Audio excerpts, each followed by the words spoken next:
This is around the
Okay.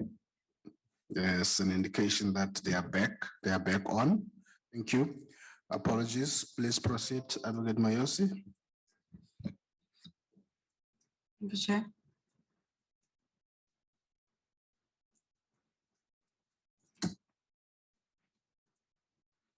Chair, I do not have further questions for this witness, but I would like to point out, just for hygiene purposes, I guess, that in line with Honorable Heron's suggestion about the parties discussing issues that are not in dispute beforehand and possibly curtailing the time spent on witnesses, the PP's team indicated that in relation to this witness and his affidavit, they are in agreement with paragraphs 1 to 27 of his affidavit, paragraphs 31 to 33, paragraphs 42 to 43, although they may ask questions, they say, they reserve the right to ask whatever clarification questions may arise from his testimony.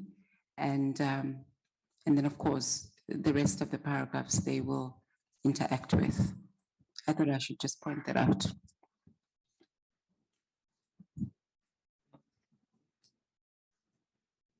I have no further questions for the witness. Okay. Thank you, Advocate Mayosi. The time is 11:51. I now recognize Advocate Mpofu. Thank you, Chairperson. Chairperson, can I just also start with a few housekeeping issues before I come to the witness, with your permission? Go ahead. Thank you, Chair. Chair, the 3 or 4 issues which I just want to raise quickly, 2 of them don't pertain to this witness, the other 2 pertain to him.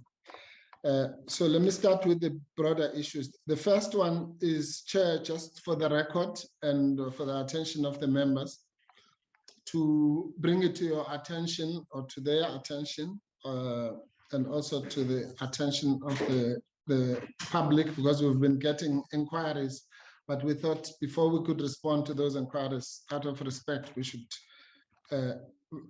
raise this matter here in the formal hearing.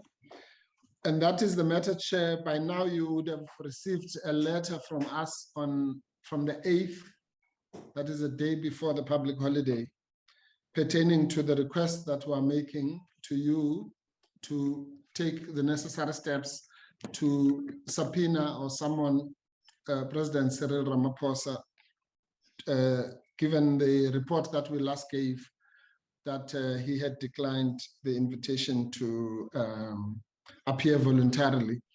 That letter, I'm sure, has either reached you now, Chair, or it will reach you if it's still in the pipeline. And we, as I say, there have been inquiries about it, but we didn't want to release it to the public domain before we place it on record here. The second issue, Chair, is there's another letter which is coming your way. I'm not sure if it has already been sent. If it's not, it will be with you in the next couple of hours.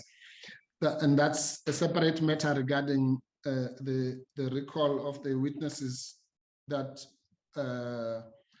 still had outstanding cross-examination, which we did not finish. And that would be witness Mr. Van Lochrenbeck and Mr. Pillay. That is, as I say, you'll receive it today if you haven't yet received it, if your secretariat has not. Then, Chair, if we can come then to the issues of today. Firstly, yes, to confirm the summary of the areas that we have indicated to the evidence leaders in respect of the suggestion of Honorable Heron. We sought to curtail the time spent on the witness by indicating those areas in respect of which we are in agreement. Obviously, subject to the reservation of our rights, should he say anything in oral argument that we might want to dispute. And there isn't really much. There's one or two issues that we will raise with the witness. Then finally, Chair, it's a request. I don't know how much time we were going to request that we also be given the half an hour that the evidence leaders had to put the matter of CX in perspective. And we can exercise that either by doing it upfront or doing it via the witness. I'm not quite, I don't mind whichever way is preferable, if in principle, if you agree for us to do so. And the reason, Chair, is that we have noticed that the evidence leaders, I mean, they've done this traversal of the cases before Mr. Kekana at the beginning of the matter, I think on the 11th of July, and now again today. And the result of that is that it's almost like legal argument or giving the narrative or the perspective of what the issues are, which is fine, but we should also be able to articulate, so to speak, what the counter narrative is, particularly in respect of the judgments. I'm just placing that again on the record, Chair. As I say, I'm neutral as to whether we do it via the witness or we do it up front. If you want to give us guidance, you may, but it's just a question of yes. principle. Thank you, Chair. Yes, no, thank you, Advocate Mpofu. The other issues you have raised, especially the first two, I take note of those. We'll wait for both letters, and we will give you feedback on both those issues. On the last point, because I would have given the evidence leaders between when we started up until lunchtime, and I indicated to them that they don't need to go to lunchtime, so they did not. They've just finished now, and the plan was to have you say from immediately after lunch to 5. So we'll now take you the latest, if you have to, up to 4 kind of. Again, as I said to them, you don't have to go to 4. It's up to you.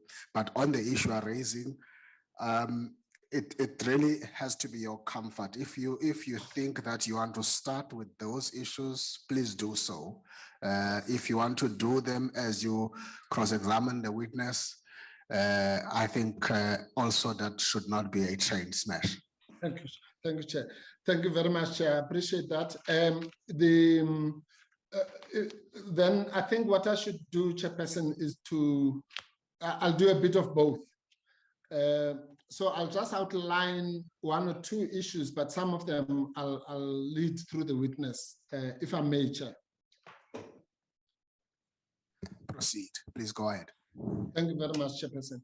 Thank you, Chairperson and honorable members. I just want, firstly, to confirm what Advocate Bauer said, namely that this witness is principally really about the matter of CX. And maybe let me just put, because I think as we go forward, we need to try and focus the inquiry into the issues, because we started, you know, on a wide angle. And I think as we're going along with the particular witnesses, we're now focusing on particular areas. So how we view the landscape is that the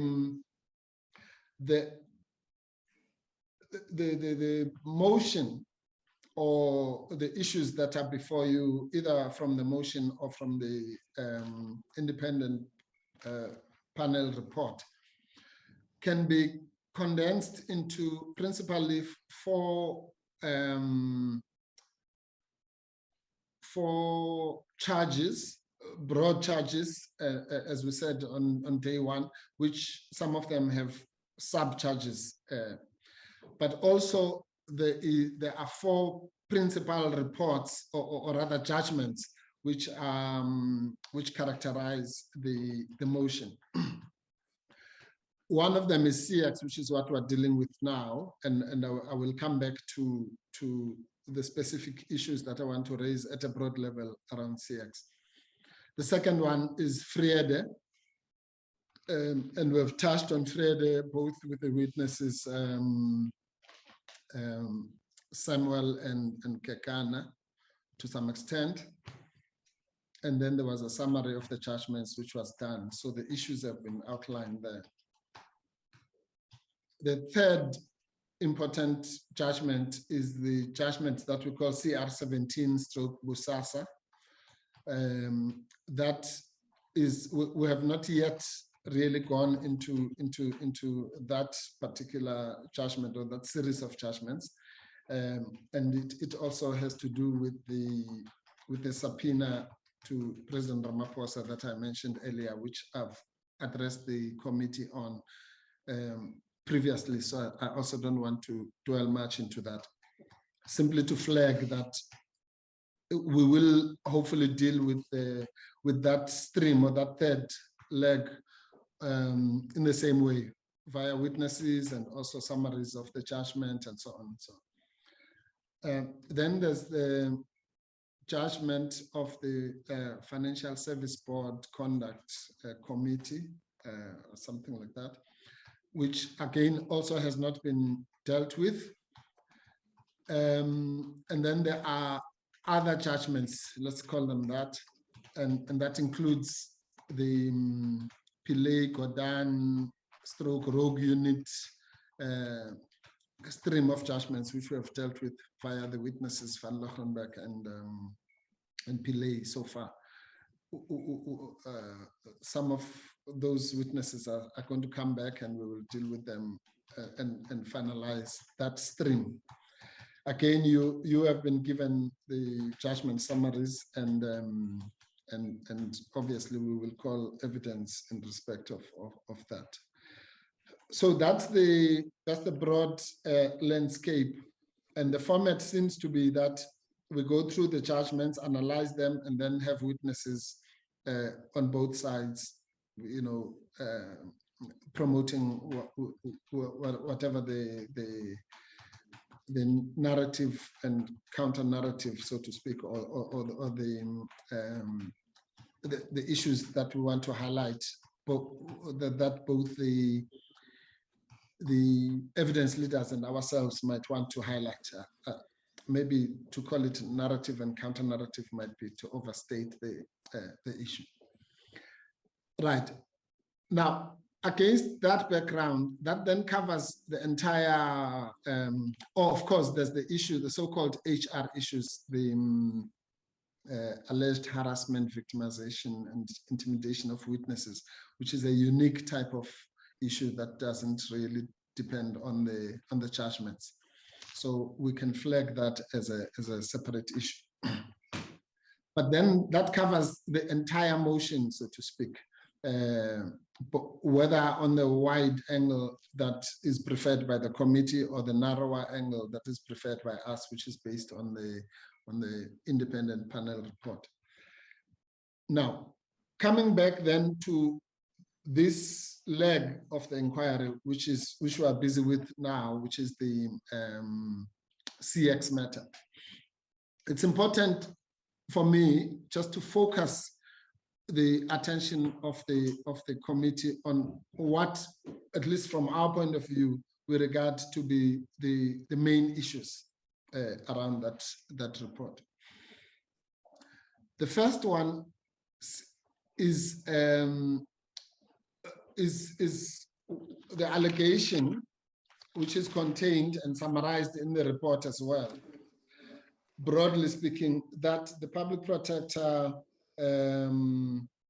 widened the scope of the investigation, and a whole lot of things fall under that, and I'll deal with them, some of them with this witness now, and but I just want to flag it as a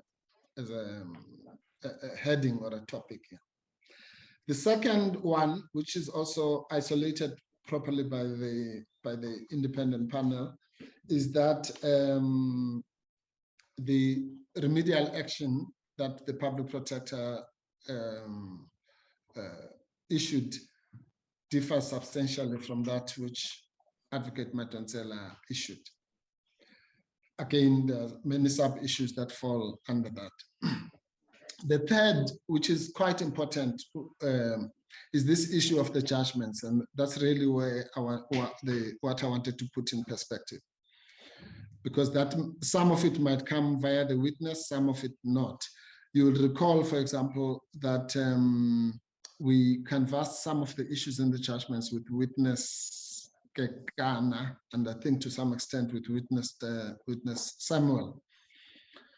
And there are two types of issues that we want to flag in respect of the judgments. According to the independent panel, the focus is on the Constitutional Court judgment, and that makes sense because the other judgments were just building up towards that judgment, and that's the one that is allegedly binding and all that. I don't want to enter that debate again for now, for present purposes. But what we want to flag out, and which will also assist in focusing our questioning and hopefully the questioning of the members, is the following.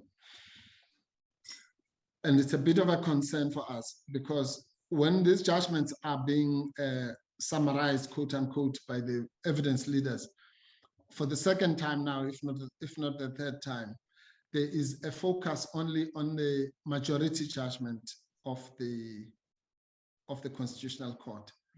And we want to disabuse the process of that notion. Of course, a majority judgment is a majority judgment, and lawyers know what the implications thereof are. But against the background of what this exercise is supposed to be about, this entire inquiry, which is effectively to revisit some of those issues. Otherwise, as we have said many times, there would be no point in having this inquiry.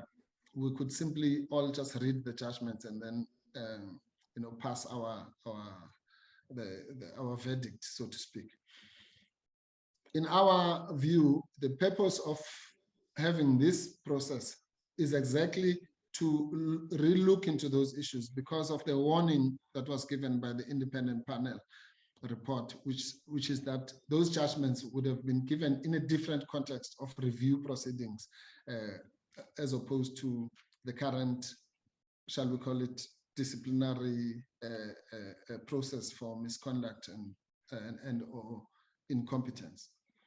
Now, the importance of the fact that, particularly as far as the CX matter is concerned, there was quite a strong dissenting judgment, which was issued by Justice Mogoeng, CJ, and Justice Goliath. And one might say an equally strong majority judgment issued by Hampempe J and Teron J. And we simply want to, at this early stage, to highlight that at the end, when we are arguing the matter and both in writing and otherwise summarizing, our approach is going to be that the judgment and particular aspects of the judgments of the minority should be preferred for various reasons, which we will canvass with the witnesses and also in argument.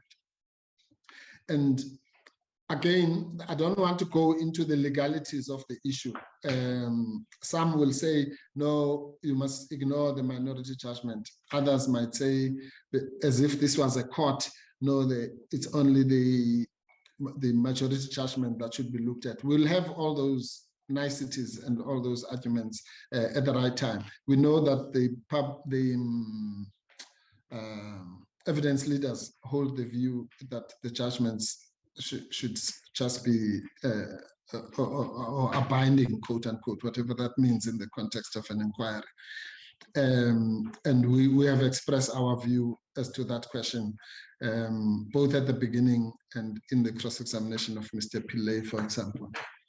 So I'm not entering that terrain. I'm simply highlighting the fact that there are those judgments, and the second judgment in particular, the minority judgment, held quite sharply different views as in respect of the conclusions that were reached by the majority on the key issues, namely whether there was bad faith, for example, or whether it's important the fact that there was a meeting with the presidency. Is it something of significance or of no significance? And Chair, if you allow me, then the last thing I'm going to do, I promise, in respect of that, of putting that perspective, is just to illustrate the point. I will read out some of the passages in the Mogoeng CJ judgment in CX, because that will also feature in my questioning. May I do that, Chair? Yes, proceed, but you're just going low on your volume. Let me do the magic trick. How is that now, Chair? Okay, that's fine. Go ahead. That better. Thank you. Thank you. Thank you very much, Chairperson. Right. Now, the judgments, for anyone else who might be listening, the Constitutional Court judgment is reported as Public Protector versus South African Reserve Bank, 2019, volume 6, SA 253, the judgment of the Constitutional Court. There are, as I've already mentioned, two separate judgments. The one that I'm going to be dealing with now, well, the evidence leaders have dealt with the majority judgment, and the one that I'm going to talk about is the minority judgment of Mogoeng CJ and Goliath AJ. And I'd like, again, for members of the committee, when they read this, it's not a very long judgment, so I'm sure, well, that's a relative thing for lawyers and non-lawyers. But the passages that I would recommend for anyone who doesn't want to read the whole thing in respect of the minority judgment would be from roundabout paragraph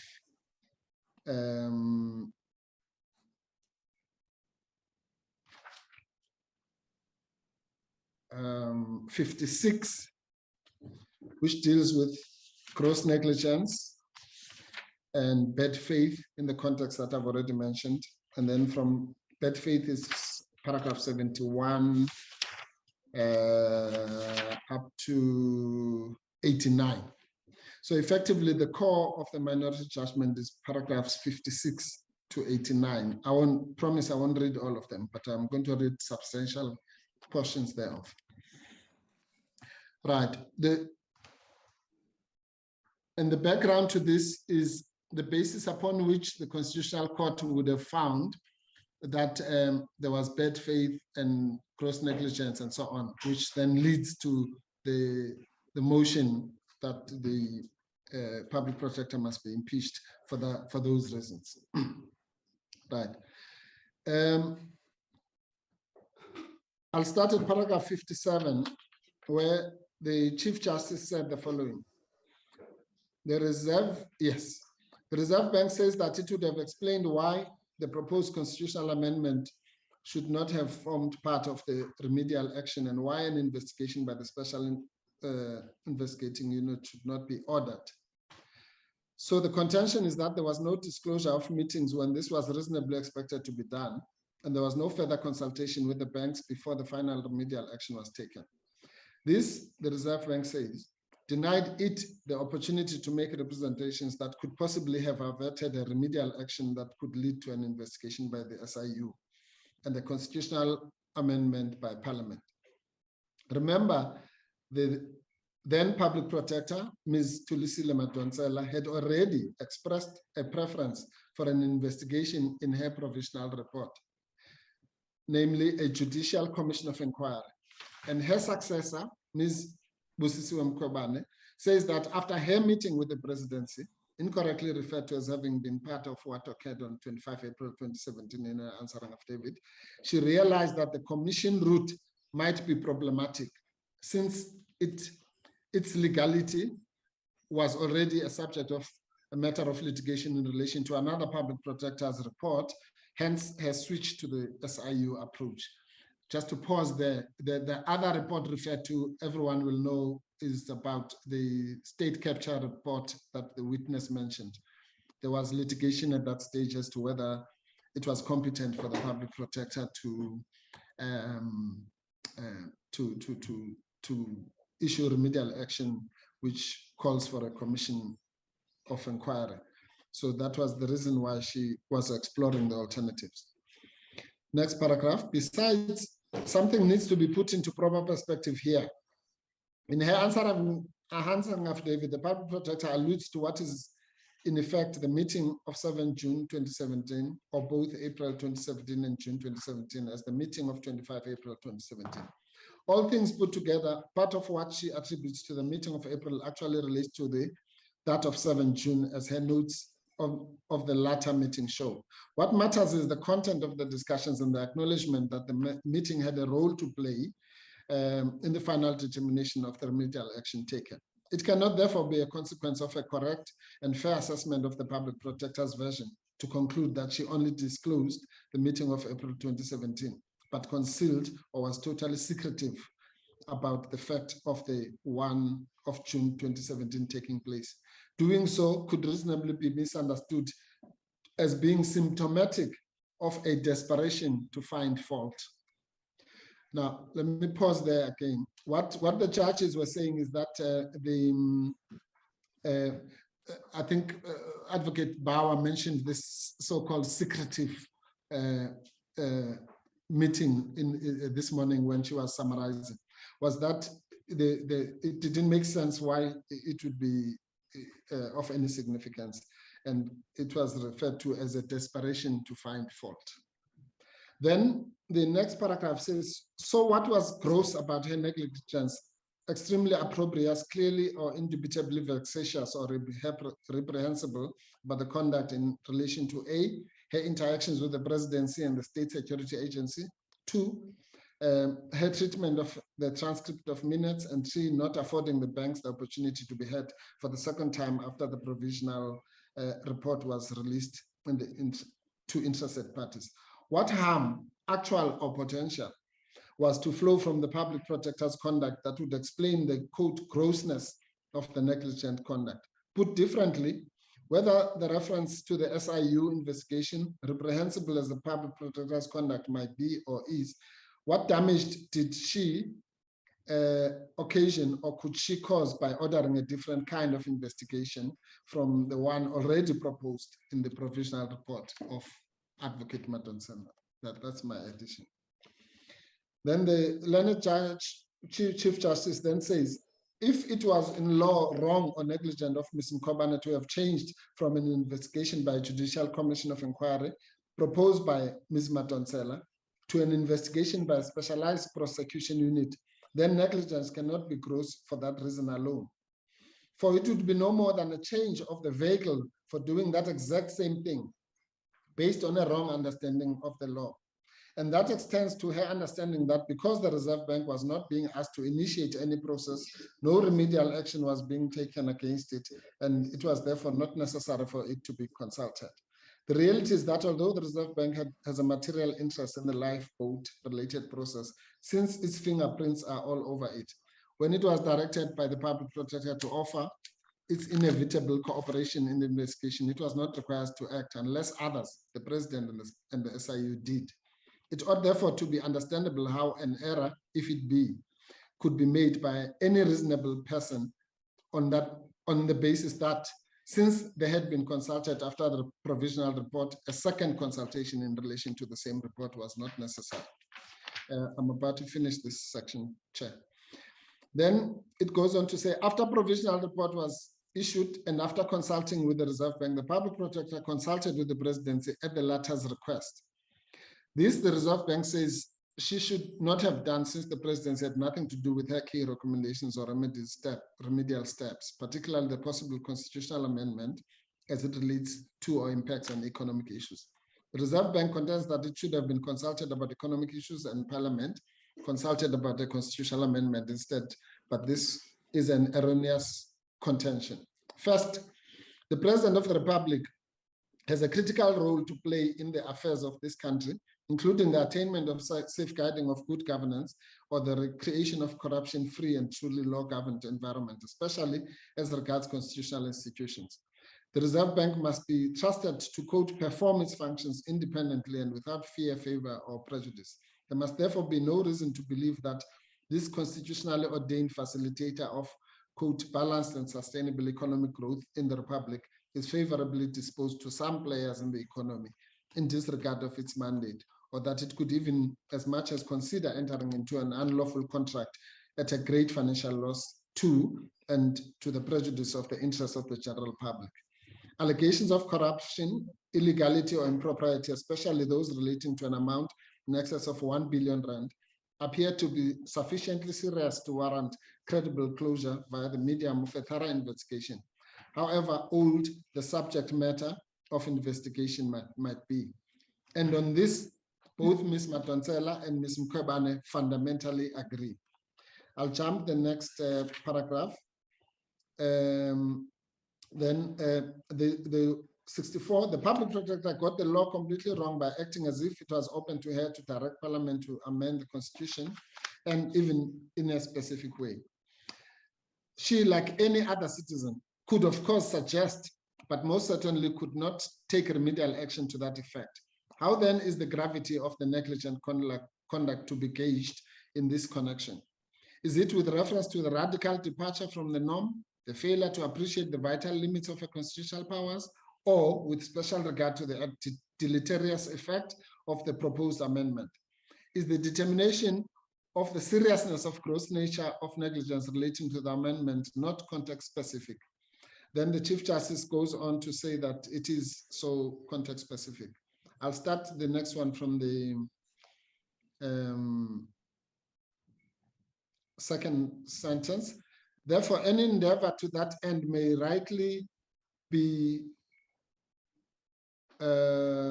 criticized and dismissed as bereft of seriousness given the nature of cases of lawmaking or constitutional amendment and Parliament's functional independence. The public protector's remedial action was a known or predictable non-starter in legal sectors. The Reserve Bank had access to the best of lawyers who could, as urgently as was considered necessary, have come there unnecessarily and unreasonably aroused nerves or jitters, and those of the markets. That there really was nothing to worry about. Sentiments and sensationalism aside, an objective, reasoned and calm approach by the public protector, ill-advised or overzealous proposal must inevitably lead to the conclusion that it was inconsequential, never posed any real but only an imaginary threat to the well-being of the Reserve Bank and all other interests, and including reasonably informed economic forces or markets. Remedial action was bound to be set aside with ease. Unsurprisingly, this is important, the public protector did not even oppose its setting aside of that portion.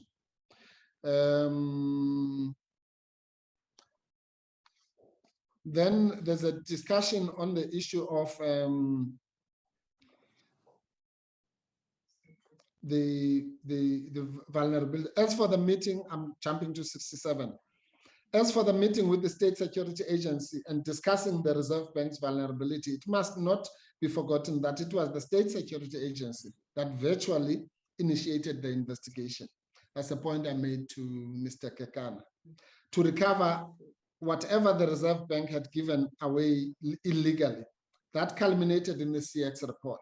A meeting with them was most appropriate, and we must be loath readily to infer cynicism from that meeting. Once being held, anything including the bank's vulnerability could legitimately be discussed. It is astounding that knowing this, the High Court still went on to conclude that, quote, head discussion pertaining to the Reserve Bank cannot be justified in any manner. It is a factual misdirection. And so is the finding that she was overly secretive about their meeting. How can a secretive person go so far as to waive the classification of the record of her discussion with the same State Security Agency of her own volition? Besides, the discussion of the Reserve Bank's vulnerability is not one of the reasons relied on by the High Court to make the unprecedented order that it made. It thus ill behoves any court to augment the deficient reasoning of the High Court with the vulnerability issue. Then it goes on about the transcript on the minutes, and that's Mr. Kekana's minutes that we've already spoken about. Then the last paragraph 69 says, it bears emphasis that she was under no legal obligation to record and transcribe her meetings with the president, the State Security Agency, or even the banks. And it is inappropriate to use her departure from her own practice and her failure to explain it as one of the grounds for awarding exceptionally high personal costs against her.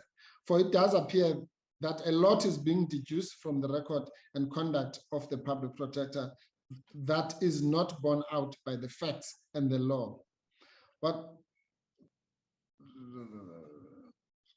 yes, what cannot be denied is that in her somewhat incongruous handling of some of the issues relating to the investigation and reporting, the public protector ultimately disclosed all that is foundational to the possibly alleged grossness of her negligence and her non-disclosure relied on by the Reserve Bank. Apart from the High Court's failure to rely on gross negligence and explain how it was proven, the facts do not bear it out. Then the next section is the one that deals with bad faith, Chair. I'm not going to read it. I'll just pick out one or two issues.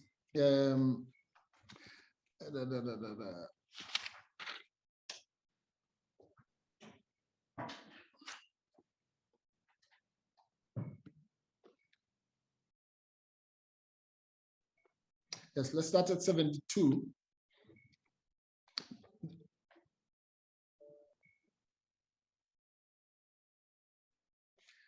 The correct approach to determining the existence of bad faith is therefore one that recognizes that bad faith exists only when the office bearer acted with specific intent to deceive, harm, or prejudice another person, or by proof of serious or gross recklessness that reveals a breakdown of the orderly exercise of authority so fundamental that absence of good faith can be reasonably inferred from bad faith presumed.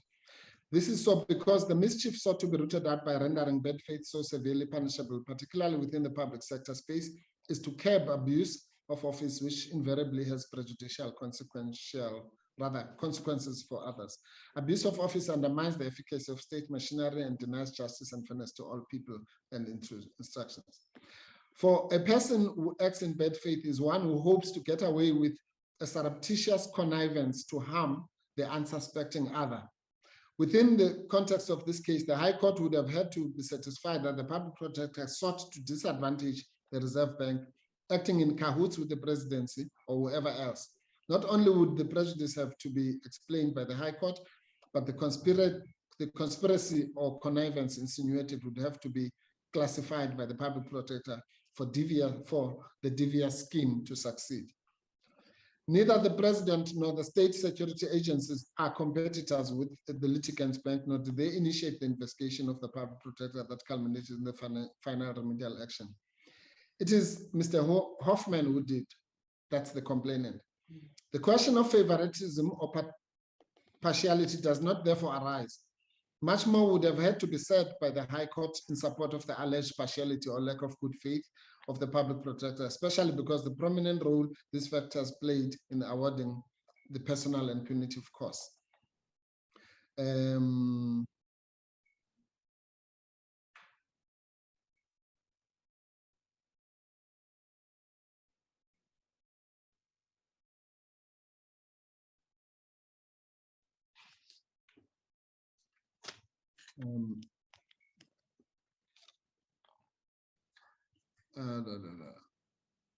Yes, then I'll jump to 76. Turning to a somewhat different subject, the president would have a role to play in the reopening of the investigation into the lifeboat saga by the SIU. Partiality or bad faith cannot therefore flow or be reasonably inferred from the fact that the president was consulted about this matter. The presidency has a material interest in matters concerning the possible disregard for the law or impropriety of a very important constitutional institution like the Reserve Bank, and deserved to be consulted. Nothing sinister or anything that smacks of lack of impartiality or independence ought to flow so effortlessly from the meeting. And the Dr. Tsefomakoka issue calls for attention as it relates to or seems to undergird the thinly articulated bad faith requirement. On this one, just to save time, Chair, I'll summarize what is stated from paragraph 78 to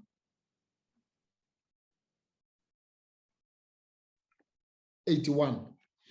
Effectively, what is said there is that the public protector, one of the reasons why she was criticized for having to pay for dishonesty, bad faith, and all sorts of things, was because she said she had consulted with economists, or rather not two, with economic experts in plural. And it was agreed by everyone that Dr. Goodson, you might remember him being referred to in Mr. Kekana's evidence, was an economist. But it was wrongly assumed, we will show this when we give our evidence, that the reference, the plural reference, was to a Dr. Mukoka, who was, it was common cause, only consulted after the investigation. But the public protector has explained that the other economic expert in that context was the Dr. Moodley, who happened to have worked at the Reserve Bank, but also working at the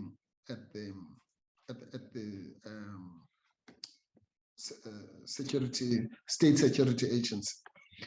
So that's what's discussed in the paragraphs that I'm jumping. And then I go to paragraph 82, which is what those judges then concluded around that issue. They say a deceitful or dishonest functionary would not herself have exposed, quote, her lie or allowed anybody acting on her behalf to do so, especially to those she knew would or clearly determined to use it against her.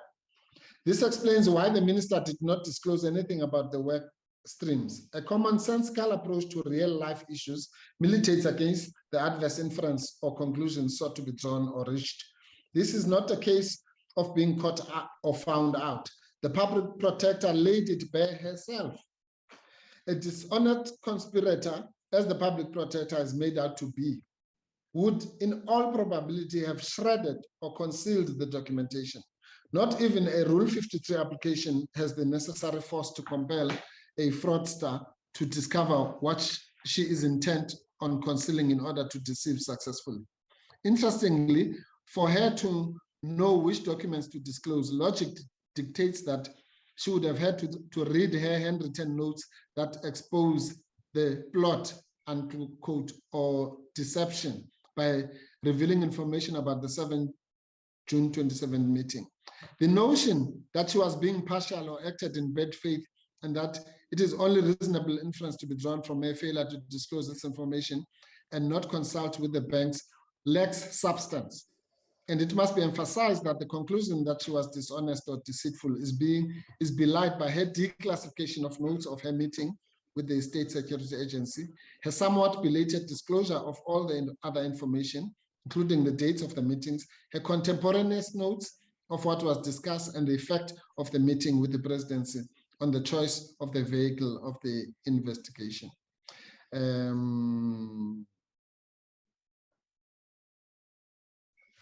I'll jump to 86. In sum, the basis for presumably allegedly partial, for the presumably alleged partial or bad faith are just too thin and unexplained. Considerations of justice demand much more to conclude that these have been demonstrated. Besides, there is much to be said for the public protector's contention that just as partiality or apprehension of bias in relation to judicial officers is not highly inferred, so should it be with the public protector. That stems from the presumption of impartiality in their favor, which has more to do with the weight of the constitutional obligation imposed on them to act without fear, favor, or prejudice. The presumption applies subject to appropriate adjustments to the public protector, who is similarly required to act in terms of that constitutional injunction. No wonder even a high court judge may be appointed to the position of public protector.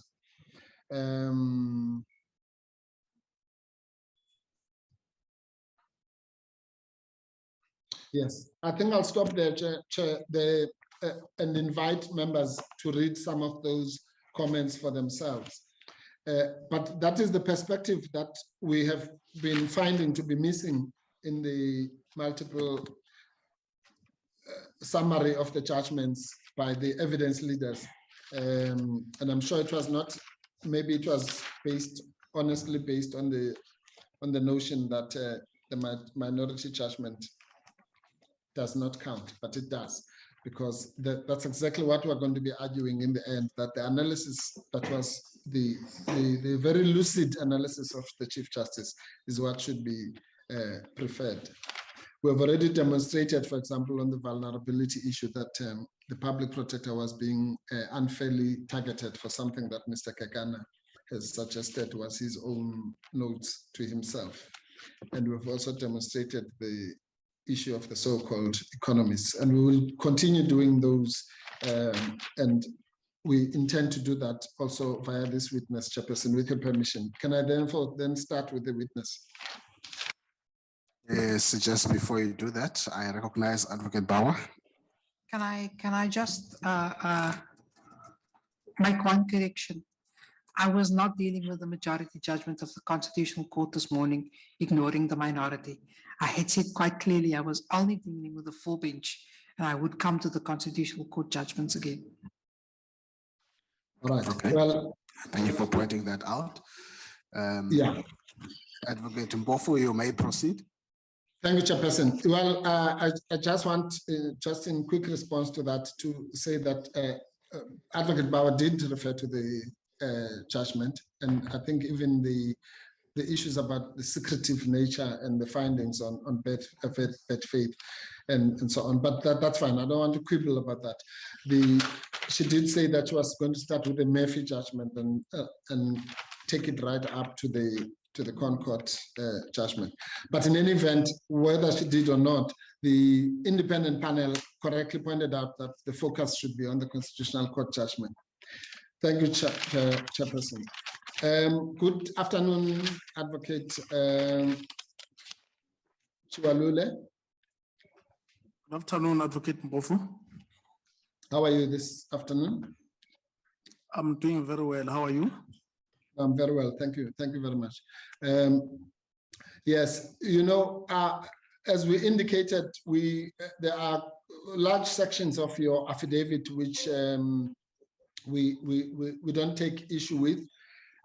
So the cross-examination is really mainly for clarificatory purpose. It will be relatively painless.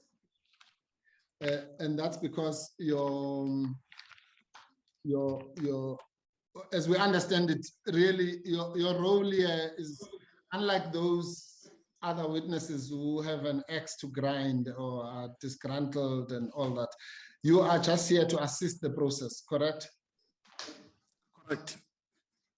Yes, and yours is just to give perspective, and we assume that the evidence leaders wanted for you to give the historical perspective, particularly on the CX matter, correct?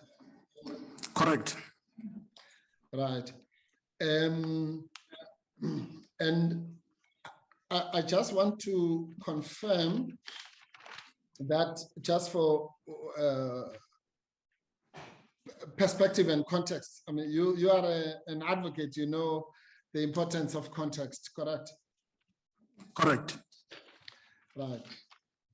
And here, first of all, we're dealing with a report for events or rather the investigation started around about 2011, to your knowledge. You may not have been involved to it, but about 2011, correct? Correct. Right. And I'm sure you would agree that it took much longer than it should have, this investigation, correct? Correct.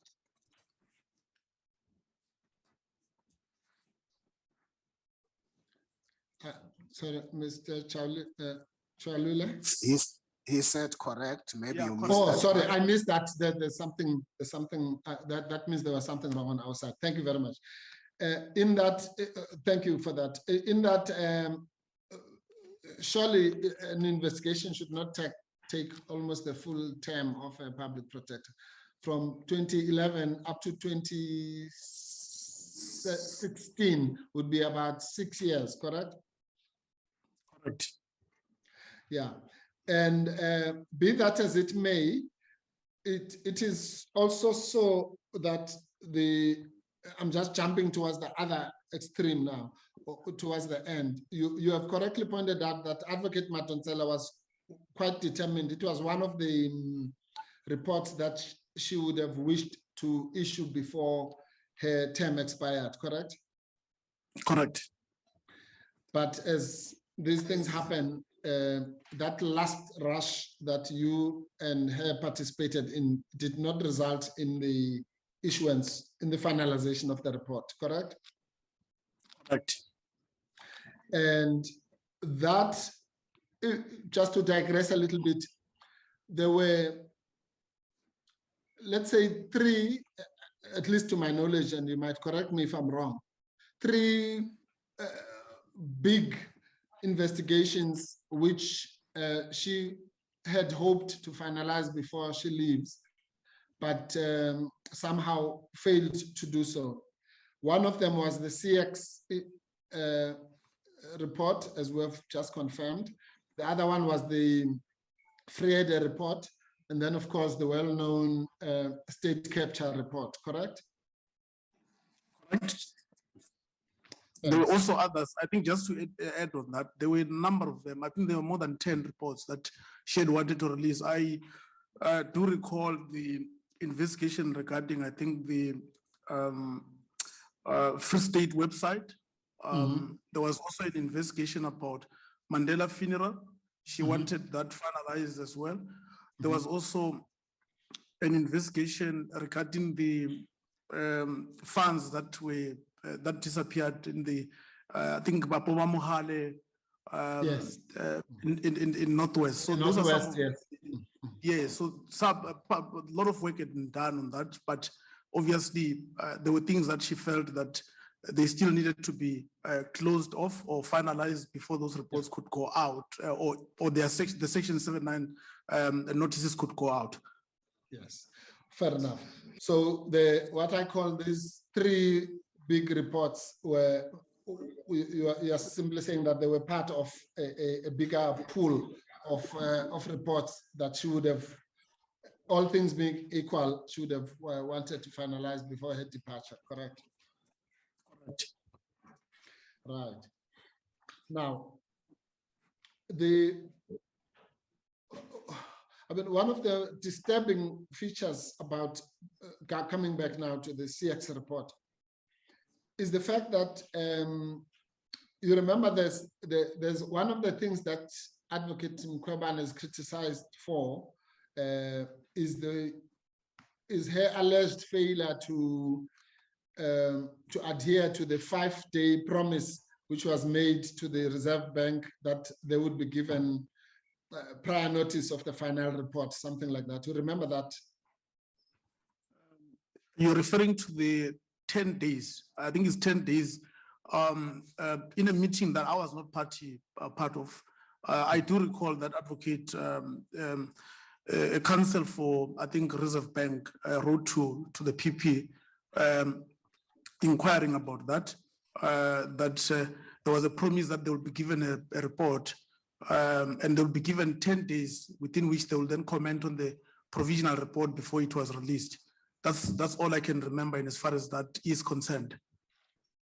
Yes, actually, it was both a 10-day and a 5-day promise alleged.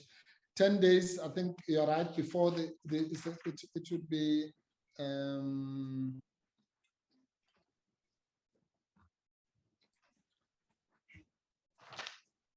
all right, I'll find it now, but okay, putting aside the number of days, the point I was really driving to is on their version, that promise had been made in 2013, correct? Correct. September 2013 to be exact, yeah. Correct. Yes, and there was even a letter which they say they wrote, I think in September 2013, which had not been answered by 2016. Yes. Maybe to provide context to that, Advocate Mpofu, through you, Chair, Yes. that letter relate, if I remember, my memory serves me well, it related to an argument that was being raised by Reserve Bank and I think the Minister of Finance, if I'm not mistaken, or Absa, where their argument was that this investigation relates to issues that predate the establishment of the Office of the Public Protector, and that we should actually not touch it.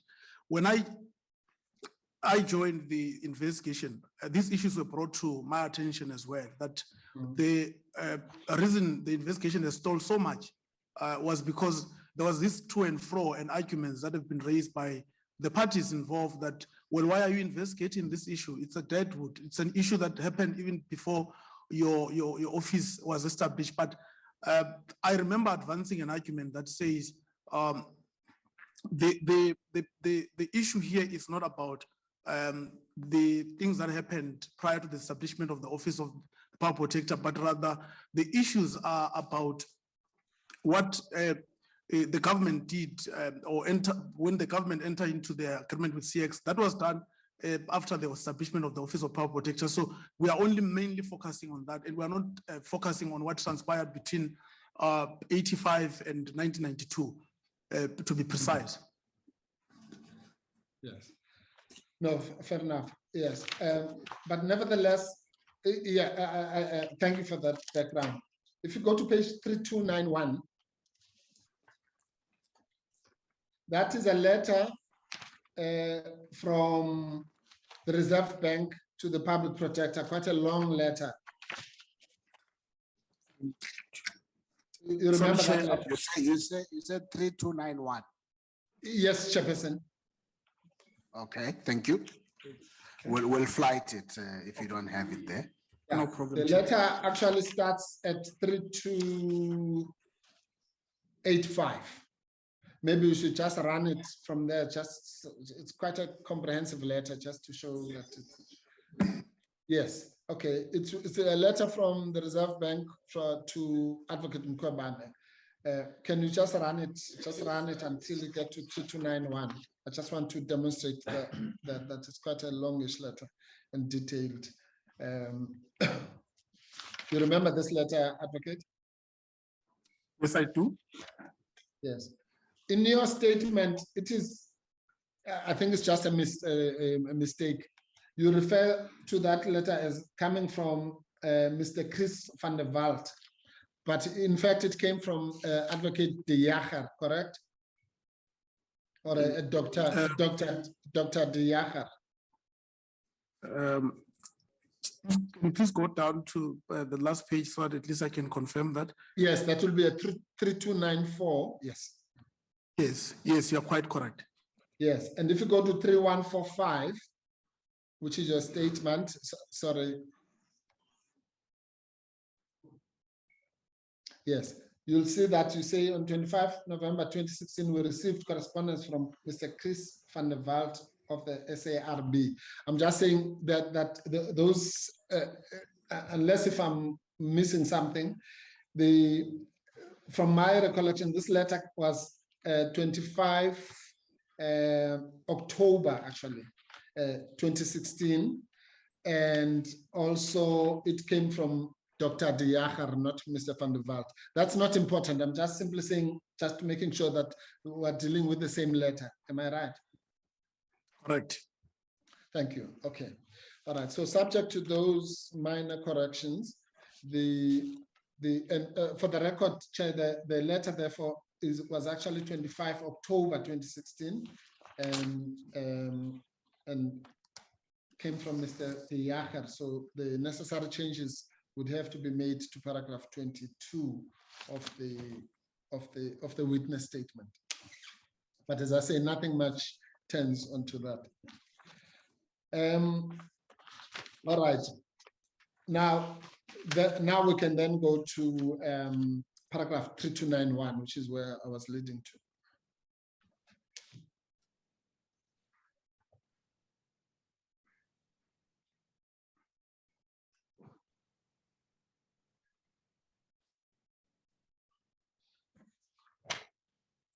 Right.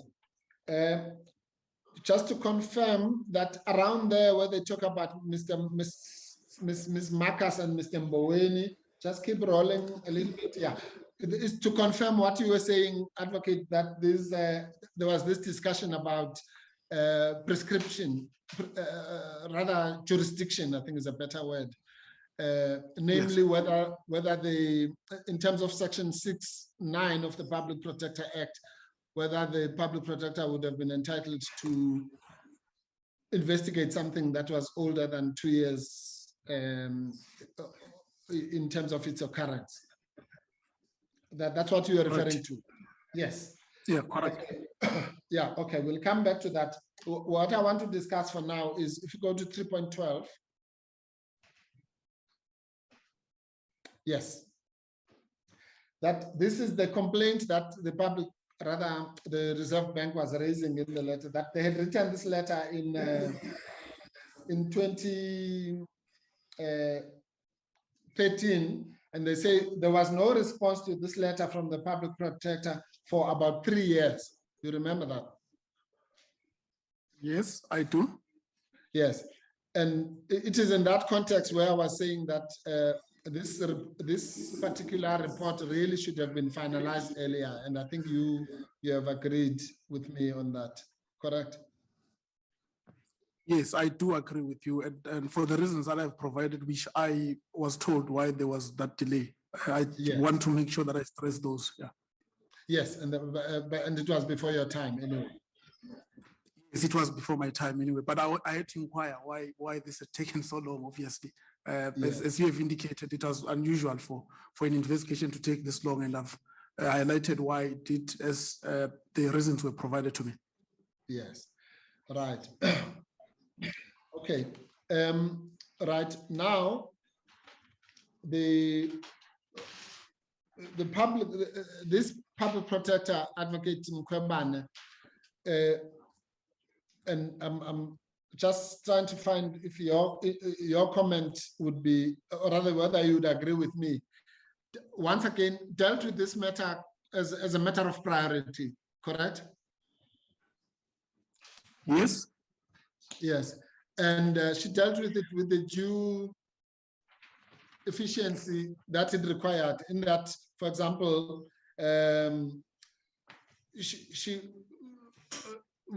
according to your testimony, within a matter of weeks of her taking office, she was already asking you, and you were giving her the boxes and all that, the evidence that you've already given, correct? correct. Yes. And the result of all that was that, in fact, I thought you were being slightly unfair on Advocate Mkhwebane, and I don't think you intended to. When you said in November, she had not yet read the boxes. This would have been understandable because she had just taken office. It was hardly a month after taking office, correct? Are you referring to the paragraph of my affidavit where I mentioned the issue of me asking her whether she had already gone through the evidence Yes. I'd submitted? I'm referring to that. Yes, I'm referring to that, and I think you also commented on it this morning. I'm simply saying that if you look at it in perspective, she acted with due efficiency, given the fact that this investigation was already 6 years old, that within 2 or 3 weeks, there had already been an exchange of the boxes between you and her and the downloading of the information. Yeah. And given the fact that it was not the only report that is outstanding, I'm not making a big thing out of it. I'm simply saying that she had acted with deliberate speed. Yes, I would say so. I would agree with you. Thank you very much. Now, the other issue is that you had again correctly pointed out that in your estimation, one of the reasons why you had been retained in the private office was for the sake of, shall we call it, continuity and institutional memory, correct? Yes, correct. And I think I must qualify that, Advocate Mpofu. I didn't, obviously in the beginning, because I saw things that were happening in the private office where other people, for example, chief of staff and other officials who were there working with Advocate Madonsela, including 2 of our PAs and also the secretary, when they were all told that they should now go and report elsewhere in the different units. When I was retained, I had a discussion with my colleagues, why am I still there? Why? Because I thought I was going to be taken out of that particular space by virtue of probably working with the previous PP. But obviously, I had an understanding that I was a professional. I didn't had any allegiance to Advocate Madonsela. You know, she didn't even know me when I was appointed there. So similarly, I would continue to work with the new PP. I had no issues even when I was there. Yeah, so that was the issue. So, but obviously I was concerned that not only are officials who were working with me, all of them out of that space, and there are new people that I now have to work with. So that was just an issue that I noted as well. Yes, no, fine. No, that's, I don't think there's much to be said about that. Have you worked in government before? Yes, I have.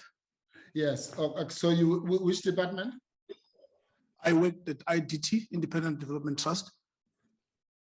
Oh, okay, not in an actual department, in an agent. Yeah, no, I was going, but yeah, just knowing, working in that space, you would know that, for example, this is for what is known as the private office of a minister. Normally, when there's a change of minister, those people either go with that minister or the new minister brings their own private staff. But in the DG's office, for example, there'd be permanent continuity. You are familiar with that? Yes, I am. Yes, thank you. All right. Now, given so you at least you found alternative employment of your own volition, correct? Correct. You were not paged or anything like that. You just found another job. Yeah, no, I was not paged. I found another job and I felt that I had already done my part. There were several engagements I had with Advocate Mkhwebana because I sent her my letter of appointment and she congratulated me for that. And obviously she was concerned that I'll be leaving some work that I had not yet finalized. And following that, there were just engagements that are normal where probably people say we could try and counter your offer or whatever, but didn't get to anything that I can obviously say. There was, yeah. Okay. No, thank you very much. No, in fact, that is the evidence that Advocate Mkhwebana was going to give that, but thanks for confirming it, that far from purging you, she was actually trying to retain you if she could, but obviously your other offer, we won't ask you how good that other offer was, but it was... No, they couldn't afford me. Let's put it that way, Yes. they couldn't afford me, so that's why I left it. Yes, yeah. No, that's fine, yeah. Thank you. But of course, there was that qualified, although she congratulated you, she did point out, because obviously she was apprehensive about if you were just going to say, I'm leaving tomorrow. I'm not saying that's what you intended to do, but it was important for there to be that 30-day period so that you could then do a proper handover of particularly of the handover files, the files that were straddling between Advocate Madonsela's era and the new era, correct? Correct. Right. Okay, now, then comes this issue maybe Advocate Mpofu, Yes, maybe Chair. on that point, if we can ask you to pause, Yes, Chair. we'll take a lunch break and be back at 2. Yeah, thank you, Chair. That's convenient. I was going to start a new topic. Thank you. Anyway. Yeah, thank you. Thank you very much. We pause, break for lunch, Recording back at 2. stopped.